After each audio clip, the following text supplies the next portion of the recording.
The Iraqi army exists no more. The Syrian army is down to at least 50% of its size of 2 years ago. The Egyptian army, all of its 14 divisions, maybe 7 are in any way active, not corroded, corrupt, falling apart.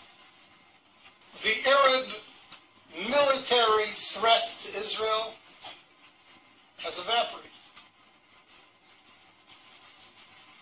Arab societies, as you all know, from Libya and Tunisia through Egypt to Syria, and it'll yet, unfortunately, come to Jordan, are so convulsed with internal conflict that for the next 2 to 3 to 4 decades, they're going to be racked by such internal tensions and such internal economic disparities and needs that their ability to mount a coordinated offensive against Israel in the conventional military sense is simply gone. It's gone. It's gone. So, before we start discussing all the threats and the emerging threats and the dangers that are posed to Israel from the crumbling of the old Arab architecture around Israel, first let's recognize that the conventional military threat against Israel has greatly disappeared. And that is a net gain for Israel. It has tremendous long-term significance. Now, we all know that there are new threats emerging. What was the authoritarian control over countries like Egypt, where the security services had penetrated every element in society. You couldn't burp, you couldn't breathe, you couldn't blow your nose without somebody in the security services knowing about it. That's all gone. Morsi doesn't have control over the streets of Cairo, never mind the sands of Sinai, and whoever emerges as the leader or one of the leaders in Syria towards the future will never have the same authoritarian control over the country that Assad's Mukhabarat, his security services, have. So that creates potential for great conflict. We all know about the threat of weapon stocks, missiles spreading all over, new weapon systems coming into the region, whether it be from Iran or from Russia. All of these pose security threats to Israel that Israel will have to deal with in the coming years and perhaps decades.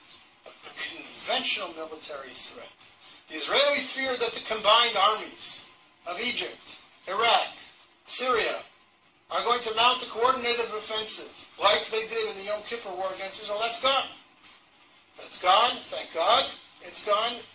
And therefore I say to you, again, Israel is winning.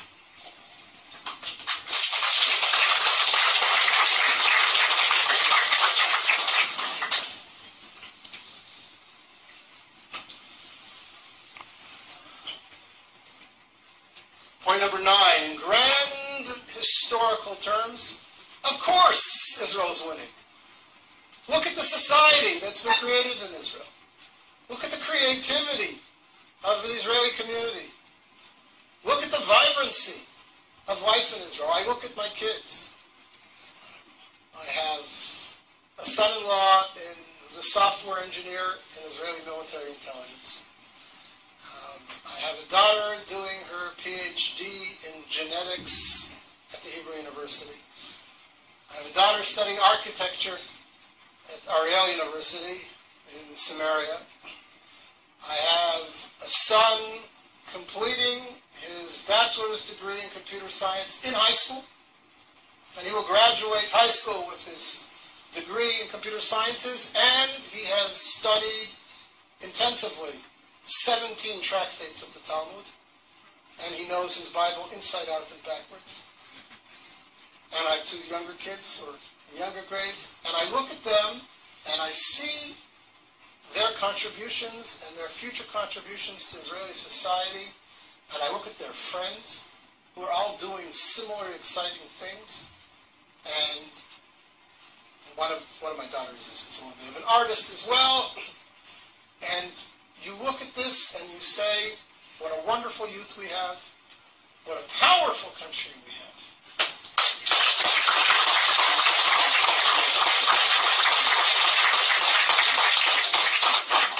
And I don't say this to gloat or to be racist, but it's important for us in terms of perspective to ask, what creative contributions has the Islamic Arab world around us made to the world over the last 100 years? What technologies have been bought by Facebook, Yahoo, Microsoft, and Intel from Saudi Arabia?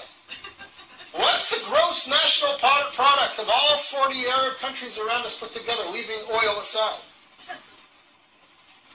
And again, not because I mean to be denigrating or dismissive of the Arab world, and not because I want to gloat, but because I want to reinforce in our own minds how powerful we are, how vibrant a society, how creative a society Israel has become, how proud we ought to be, how right we are to be able to continue to claim that Israel is an honorable member of the world community and making contributions to that world.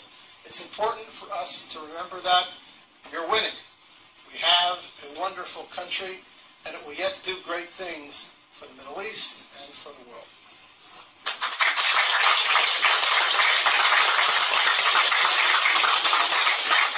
And I forgot, we now have gas.